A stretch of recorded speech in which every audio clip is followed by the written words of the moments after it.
Et quand la tristesse arrive, je sais tu es là, toujours près de moi. Bon lundi, j'espère que vous allez bien, qu'on se prépare à vivre une belle journée. Et aujourd'hui, comme on le fait à tous les lundis, on rejoint quelqu'un qu'on apprécie tous beaucoup, Jean-Marc Chaput. Le Seigneur est mon berger, je ne manque de rien. Sur des prés d'herbes fraîches, il me fait reposer. Il me mène vers les eaux tranquilles et me fait revivre. Il me conduit par le juste chemin pour l'honneur de son nom. Si je traverse les ravins de la mort, je ne crains aucun mal, car tu es avec moi. Ton bâton me guide et me rassure. Tu prépares la table pour moi devant mes ennemis. Tu répands le parfum sur ma tête et ma coupe est débordante. Grâce et bonheur m'accompagnent tous les jours de ma vie. J'habiterai la maison du Seigneur pour la durée de mes jours.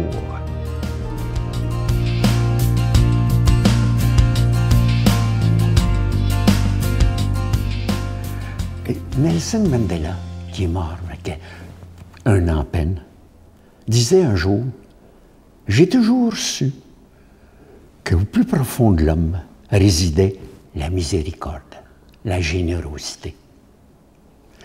Personne ne naît haïssant une autre personne à cause de la couleur de sa peau ou de son passé ou de sa religion. Les gens doivent apprendre à haïr. Mais s'ils peuvent apprendre à haïr, on peut leur enseigner aussi à aimer. Car l'amour n'est plus naturellement dans le cœur de l'homme que son contraire. C'est pas inné pour un humain d'haïr quelqu'un. Et pourtant, on revient, puis on regarde les gens, puis on a de la misère avec les différences. Mais regardez un enfant qui n'a pas appris vraiment à haïr dans le fond. Mais mes petits-enfants, petits-fils ou petites-filles, ils vont à l'école, des écoles multiethniques, avec toutes les couleurs, avec toutes les races. Puis jamais pour eux, il y a des différences. Au contraire, ils reviennent à la maison et ils disent « C'est le fun ce qu'ils mangent, j'ai goûté, c'est très, très bon. » Puis c'est drôle comment ils chantent. Mais ce qu'ils comprennent, c'est qu'il y a des valeurs communes, de s'entrelacer, de dire qu'on s'aime. Vous savez, Nelson Mandela parlait de la société de l'humain arc-en-ciel, d'un monde arc-en-ciel. Et le pape François parle exactement de la même chose. Il parle de l'Église samaritaine qui englobe tout le monde. C'est ça exactement. Et comment se fait-il qu'à un moment donné, on n'apprend pas à admirer et aimer les différences? Ça serait plate si tout le monde serait pareil. C'est plate quand ils sont tous pareils. On veut des choses différentes. On veut l'unicité. On est tous différents. Apprécions la différence parce que c'est par là qu'elle part. Parce que c'est ça qui est difficile. On a de la misère. On a de la misère vis-à-vis de l'autre. On a de la misère à vivre avec l'autre. Et ça, c'est très grave. Le pape parle de sécurité. Puis c'est vrai que ça y en prend. Tellement. Mais il a remercié l'auto blindé. Il a pris la toute petite voiture. Parce qu'il veut se rapprocher des gens. Il ne veut pas être séparé des gens. Et c'est ça. Faisons ce geste-là. Apprenons à aller voir les autres et admirer les différences. Par là que ça part. Notre Père qui es aux cieux, que ton nom soit sanctifié, que ton règne vienne, que ta volonté soit faite sur la terre comme au ciel. Donne-nous aujourd'hui notre pain de ce jour. Pardonne-nous nos offenses comme nous pardonnons à ceux qui nous ont offensés. Ne nous laisse pas entrer en tentation, mais délivre-nous du mal, car c'est à toi qu'appartient le règne, la puissance et la gloire pour les siècles des siècles. Amen. C'est la dernière semaine où je vous parle de ce beau collier, une belle exclusivité de la Victoire de l'amour. Et comme je vous le dis depuis le début du mois, vous ne trouverez jamais ce collier en magasin nulle part. Il a été fait sur mesure à la demande de la Victoire de l'amour. C'est le collier qui rend hommage à deux papes extraordinaires, Saint Jean XXIII et Saint Jean-Paul II. Il est fabriqué avec des grains d'hématite et il est plaqué argent. Et vous voyez à l'écran deux belles petites médailles, des breloques avec Saint Jean-Paul II et Saint Jean XXIII.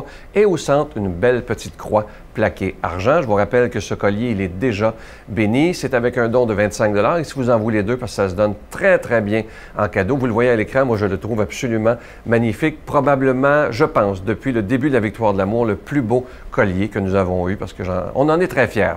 Alors, je vous donne l'adresse. La Victoire de l'amour, casier postal 120, succursale Boucherville à Boucherville, le J4B 5E6, je vous la redonne. La Victoire de l'amour, casier postal 120, succursale Boucherville à Boucherville, le J4B 5E6. Également par téléphone, par carte de crédit du lundi au jeudi, de 8 h le matin à 5 h le soir, dans le 514-523-4433, 523-4433 ou sans frais, le 1-888-811-9291, 1-888-811-9291 et aussi sur notre site Internet, le www.lavictoiredelamour.org. Et évidemment, je vous rappelle, ce beau collier, c'est la dernière semaine que je vous en parle, qui est en grain d'hématite plaqué argent, qui rend hommage à deux papes extraordinaires, Saint Jean-Paul II et Saint Jean XXIII. Merci de votre grande générosité.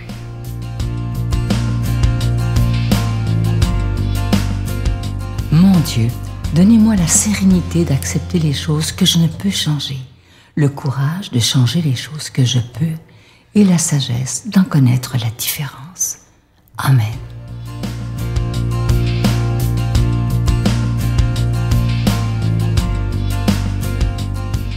Aujourd'hui, c'est un texte d'évangile tout à fait spécial. Vous allez voir que Jésus n'a pas la langue dans sa poche. Je vais faire un résumé parce que l'évangile est très, très long aujourd'hui. Écoutez bien. Ça commence assez raide. C'est Jésus qui dit « Malheureux êtes-vous, scribes et pharisiens, hypocrites, parce que vous fermez à clé le royaume des cieux devant les hommes. Vous-même, en effet, n'y entrez pas, et vous ne laissez pas entrer ceux qui veulent y entrer. Malheureux êtes-vous, scribes et pharisiens, hypocrites, parce que vous parcourez la mer et la terre pour faire un seul converti. » Écoutez bien ça. « Et quand c'est arrivé, vous faites de lui un homme voué à la géhenne, 2 fois pire que vous. » Et le dernier petit bout. « Malheureux êtes-vous, scribes et pharisiens, hypocrites, parce que vous purifiez l'extérieur de la coupe et de l'assiette, mais l'intérieur est rempli de cupidité et d'intempérance. Pharisiens aveugles, purifient d'abord l'intérieur de la coupe afin que l'extérieur devienne pur. » Jésus, tu sais, des fois, on voit l'image du petit Jésus tout gentil, mais là, je peux vous dire que quand Jésus avait quelque chose à dire, à ceux qui se prenaient pour d'autres, il ne prenait pas des gants très blancs. Et c'est ce que j'aime de Jésus. Jésus, aujourd'hui, il y a quelque chose de très fort lorsqu'il dit, à la fin, dans un autre texte qui est traduit différemment, Jésus dit « Sépulcre blanchi, engeance de vipère ». Ça y va raide, là. Vous blanchissez l'extérieur de la coupe alors qu'à l'intérieur, vous êtes remplis de rapacité et d'ossements morts. Ce qu'il est en train de dire aux gens, c'est qu'à l'extérieur, tout a l'air beau. Vous avez l'air des saints, vous avez l'air des gens parfaits, alors qu'à l'intérieur, c'est loin d'être ça. C'est pour ça que Jésus avait un amour tellement profond pour les poquets de la vie, pour les maganés de la vie. Le publicain dans l'Évangile qui est en arrière, assis sur le dernier banc et qui dit « Pardon, Seigneur ». Pour le pécheur que je suis, alors que le pharisien en avant, avec toutes ses belles robes, toutes ses affaires, dit « Regarde, Seigneur, comme je suis bon, je paye ma dîme, là. » Et ça touche pas le cœur de Dieu. C'est pour ça que je vous dis souvent, ça fait 20 ans que je répète la même chose. Et je vais le répéter, j'espère, pour les 20 prochaines années. L'important, c'est pas les gestes extérieurs qu'on fait qui nous montrent notre foi, c'est l'intérieur. Est-ce qu'on est capable d'aimer jusqu'au bout? Est-ce qu'on est capable de pardonner jusqu'au bout? Pas juste paraître.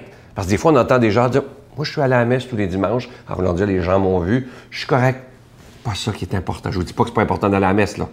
Mais je vous dis que ce qui est important, c'est de le faire avec le cœur. Les faux semblants, les choses qu'on fait en disant pour paraître, ça ne touche pas le cœur de Dieu. Alors qu'on s'en souvienne ce matin, comment Jésus est dur avec les gens qui font semblant. Jésus a besoin de témoins, de prophètes qui vont croire jusqu'au bout en ce qu'ils disent. Et dans le premier paragraphe, lorsqu'il dit « Vous essayez de convertir des gens et quand ils le sont, vous les envoyez en enfer. » Ça me fait penser à certaines personnes que je nommerai pas. On n'a pas le droit de faire ça. On n'a pas le droit de dire à quelqu'un « Toi, tu t'en vas en enfer, toi, t'es ci, toi, t'es ça. » Non.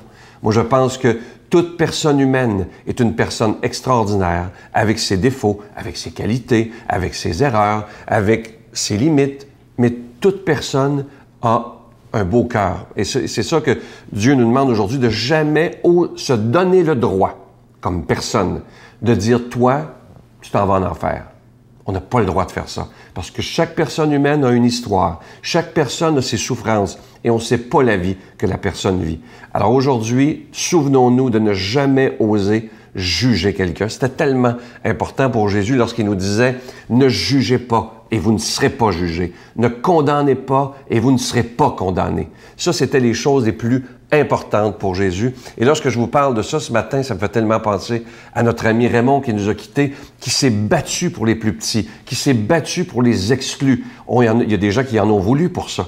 Mais jamais il a baissé les bras. Il a toujours tenu debout en disant « Moi, même si plusieurs haut placés peut-être m'aimeront moins, mais je serai du côté du plus petit. » Je demande au Seigneur de nous bénir lui-même, au nom du Père, du Fils et du Saint-Esprit. Amen. Je vous salue Marie, pleine de grâce. Le Seigneur est avec vous. Vous êtes bénie entre toutes les femmes, et Jésus, le fruit de vos entrailles, est béni. Sainte Marie, Mère de Dieu, priez pour nous pauvres pécheurs, maintenant et à l'heure de notre mort. Amen.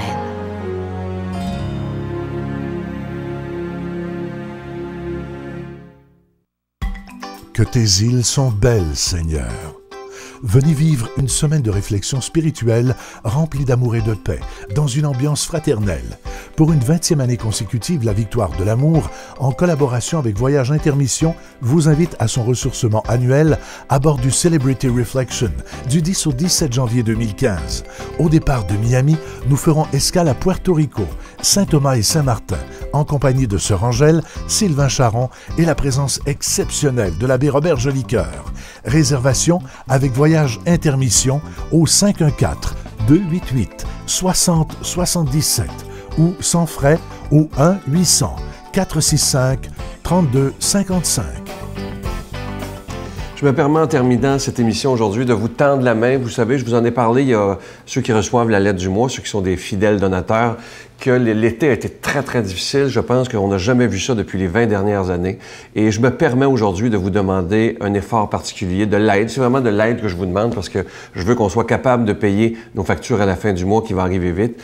Et vous savez que nos bureaux pendant l'été sont ouverts à 8 heures le matin. Si vous voulez recevoir le cadeau du mois, vous savez que c'est le collier, vous le connaissez. Ou si vous voulez toujours recevoir le magnifique CD de notre ami l'abbé Raymond Gravel, il est toujours disponible à notre bureau. C'est un beau souvenir. Alors moi, je me permets ce matin de vous tendre la main, de vous dire si vous croyez à cette émission-là, même si vous ne pouvez pas donner beaucoup, des fois, il y en a qui peuvent donner juste 5 $, 10 $, je vous remercie de faire le geste. Et aujourd'hui, j'aimerais aussi m'adresser d'une façon particulière à ceux qui n'ont jamais donné et qui écoutent. Une fois, je me souviens, une dame me disait, elle m'a rencontré par hasard sur la rue, félicite pour l'émission, et elle me dit, moi, je ne vous ai pas encore donné, parce que je me dis qu'avec tout le monde qui écoute, vous devez en avoir assez. Et le problème, c'est qu'il y a beaucoup de gens qui se disent ça. Et à un moment donné, ça nous arrive dans des problèmes financiers assez graves. Alors moi, je vous tends la main aujourd'hui. C'est pas des blagues que je vous fais, parce que je suis très inquiet pour le début de l'automne. Alors merci de faire un effort. Surtout que vous verrez de grands changements dès le 31 août. Tout va changer à la Victoire de l'amour pour les émissions du dimanche. Nous revenons dans un studio normal. Alors, moi, je vous fais confiance. Je vous dis merci d'avance. Je vous tends vraiment la main aujourd'hui. Je ne sais pas quoi vous dire d'autre. Vous voyez le numéro de téléphone au bas de l'écran. Nos bureaux sont ouverts dès ce matin à 8 heures. Et je vous redis toute la confiance que j'ai en ce Jésus de Nazareth, ce Jésus que j'aime appeler le maître de l'impossible. Mais il faut donner aussi des mains à la providence. Alors, peu importe ce que vous pouvez donner, je vous remercie d'avance de nous aider. Vous savez qu'on est une œuvre à but non lucratif et évidemment, vous recevrez un reçu pour fin d'impôt. Je vous remercie de tout cœur. À demain. Vous me disiez avant l'émission, c'était pas pour avoir du fun, non, c'était vraiment pour moi, j'étais, endormir. C'était vraiment, quand tu dis boire pour oublier, moi c'était l'alcool, puis moi on faisait pas bon ménage. Je broyais quand j'arrivais, je finissais mon spectacle, je pleurais, puis je voulais rien savoir de personne, puis tout le contraire, quand je faisais mes spectacles, j'avais besoin de ça pour affronter les gens, pour qu'ils me démasquent, parce que ma douleur était trop grande. La Victoire de l'amour remercie de tout cœur les Résidences Soleil de leur accueil si chaleureux.